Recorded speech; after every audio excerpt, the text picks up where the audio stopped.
আমাদের প্রিয় নেত্রী দেশনেত্রী বেগম খালেদা জিয়ার জন্য আমাদের তিনবার প্রধানমন্ত্রী আজকে এখানে দোয়া করবেন। আমাদের প্রিয় নেতা শহীদ রাষ্ট্রপতি জিয়াউর রহমানের জন্য দোয়া করবেন। আমাদের শহীদ রাষ্ট্রপতি জিয়া রহমানের কনিষ্ঠ পুত্র আরাফাত রহমান কোকো তিনি মৃত্যুবরণ করেছেন, তার জন্য আপনারা দোয়া করবেন। এই এলাকার সন্তান এসএম জাহাঙ্গীর সহ মাওলা এদের সাথে সাথী সঙ্গী যারা আছে মাওলা এলাকা সুন্দর মতন খেদমত করার জন্য তাদেরকে তৌফিক দিয়ে দাও। আয় আল্লাহ, গরিব দুঃখীর পাশে দাঁড়িয়ে মাওলা সবার জন্য কাজ করতে পারে তুমি তৌফিক দিয়ে দাও। আয় আল্লাহ, আমাদের সকলে মুরব্বিয়ান যারা কবর শুয়ে আছে মাওলা তাদেরকে তুমি মাফ করে দাও। আয় আল্লাহ, তাদের কবরগুলি বেহেশতের বাগান বানিয়ে দাও।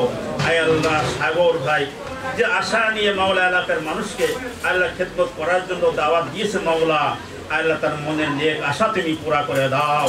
আল্লাহ সব ধরনের বালা মুসিবত তুমি দূর করে দাও। বাংলাদেশ জাতীয় দল উত্তরা পশ্চিম থানার অন্যতম নেতা আহমেদ আলী সাগরের আমন্ত্রণে আজকে ঈদ পরবর্তী, আমি এটা পুনর্মিলনই বলবো না, ঈদ পরবর্তীতে আবার গেট টুগেদার একই কথা হয়ে যায় যদি আমরা যেটাই বলি। তো এখানে সেটা না বললে বা আসলে সেরকম উদ্দেশ্য না, এখানে ঈদ পরবর্তী একটি মিলাদের আয়োজন করেছেন আমাদের আহমেদ আলী সাগর। এই আয়োজনে উপস্থিত আমাদের বিএনপি পরিবারের বিশেষ করে উত্তরা পশ্চিম থানা সহ আমাদের ঢাকা 18 আসন থেকে বিভিন্ন জায়গা থেকে আগত বিএনপির নেতৃবৃন্দ, অঙ্গ ও সহযোগী সংগঠনের নেতৃবৃন্দ, এলাকার মুরব্বিয়ান এবং আমার সহযোদ্ধ সাথীরা, ভাই ও বোনেরা, আসসালামু আলাইকুম। মিলাদের দিন বক্তব্য নয়, যেহেতু সাগর মিলাদ করেছে আমরা সবাই এসেছি আর ঈদের পরে, সেজন্য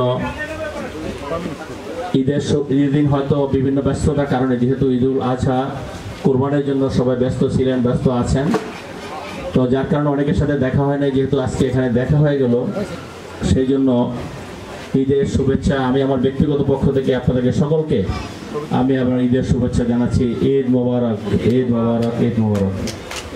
পাশাপাশি যে সমস্ত সিনিয়র নেতৃবৃন্দ আসছেন, আমাদের প্রিয় নেত্রী দেশনেত্রী বেগম খালেদা জিয়ার জন্য আমাদের তিনবার প্রধানমন্ত্রী আজকে এখানে দোয়া করবেন। আমাদের প্রিয় নেতা শহীদ রাষ্ট্রপতি জিয়াউর রহমানের জন্য দোয়া করবেন। আমাদের শহীদ রাষ্ট্রপতি জিয়া রহমানের কনিষ্ঠ পুত্র আরাফাত রহমান কোকো তিনি মৃত্যুবরণ করেছেন, তার জন্য আপনারা দোয়া করবেন। এবং বিশেষ করে আমাদের পার্টির ভারপ্রাপ্ত চেয়ারম্যান জনাব তারেক রহমানের জন্য দোয়া করবেন, যাতে তিনি অল্প সময়ের মধ্যে দেশে ফিরে এসে দেশের মানুষের চাহিদা অনুযায়ী, দেশের মানুষের আকাঙ্ক্ষা অনুযায়ী, দেশের মানুষের আকুতি অনুযায়ী তিনি মানুষের পাশে থেকে মানুষকে সেবা দিতে পারেন, সেজন্য দোয়া করবেন।